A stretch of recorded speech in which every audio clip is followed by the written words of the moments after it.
Hi, my name is Sarah Bradford, and today I'm going to be doing a quick demo for Schoology, which is a learning management system, or a VLE, that's primarily geared towards K through 12 learning, but they do have some higher education capabilities. So when you log on, or when you go to Schoology.com, this is the home page that you're going to encounter.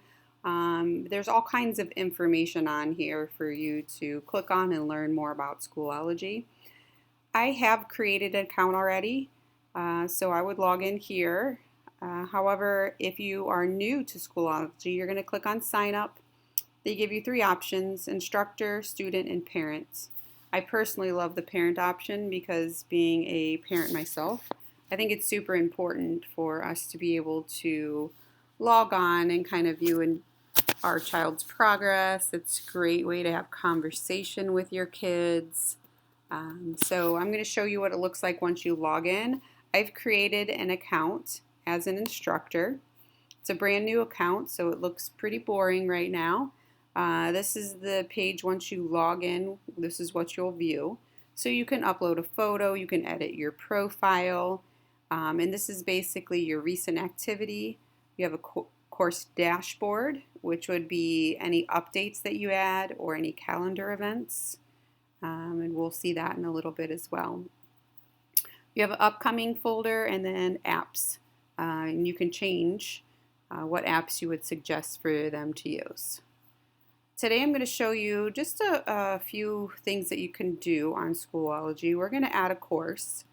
So if you go and click on the courses up in the top here, you'll create a course. You're going to name this course. I'm going to choose Math 101, not terminology.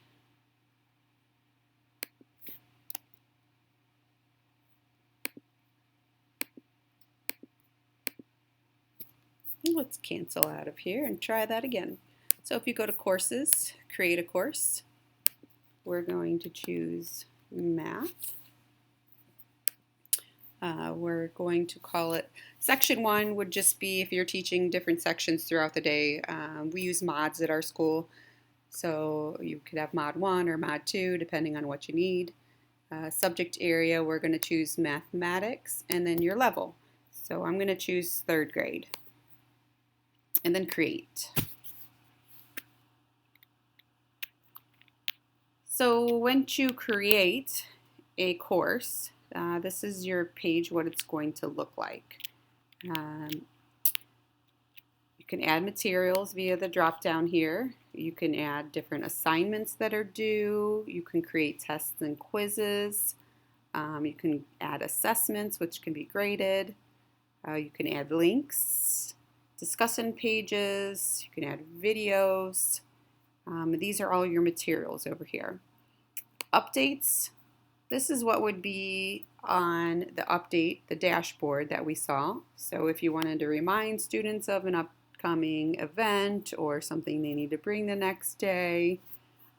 You also have calendar that you can add, quizzes or due dates. You have a grade book feature. And again, this is pretty bare because I don't have any students listed in here. But once you do, your students will come up here, the materials that you've added, and you have different ways to view it, which is really cool. So you can click on any of these drop down arrows and you can view all of this material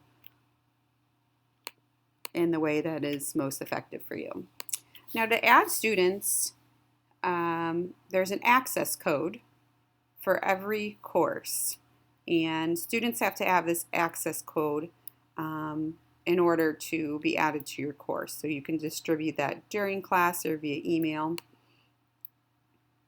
Grade setup. These are just details that you can change based on your grading scale.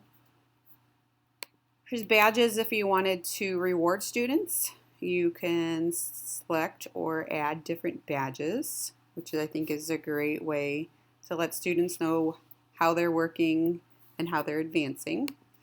You have an attendance key that you can mark students present, absent, late, or excused. and this is your member tab. So once again, here's your access code, and you would distribute that carefully to your students. And then you can also get a parent access code once you have students added. So that's your courses. And you can click over here to show all of your courses. Again, I just have one. There's a tab up here where you can create different groups, and that can be teacher groups, parent groups, student groups, and then resources. So you can add your personal resources, which is just for you to see, and then there's also public and group or apps that you would prefer them to use.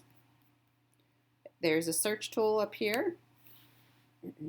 Here's your apps if you wanted to see what you have. This is your calendar function. Very easy to add stuff to. And your messaging center. And then any notifications would come here. I think they have a great help section. These are your instructor tools in the help section. It shows you how to sign up and log in, your home pages and your courses. I like these because some of them have videos, not also just detailed information on exactly how to do it, but they have videos that show you the screens and the steps that you need to take to develop a course and to set it up. So it does go through all of this information here, which is really nice. And they do this for adding members, course materials, grade setup, attendance, when you're working with groups. So overall, I really like the functions of Schoology, and I think it's a great place for kids and teachers to connect, and a great way to add a little bit of technology to their everyday instruction.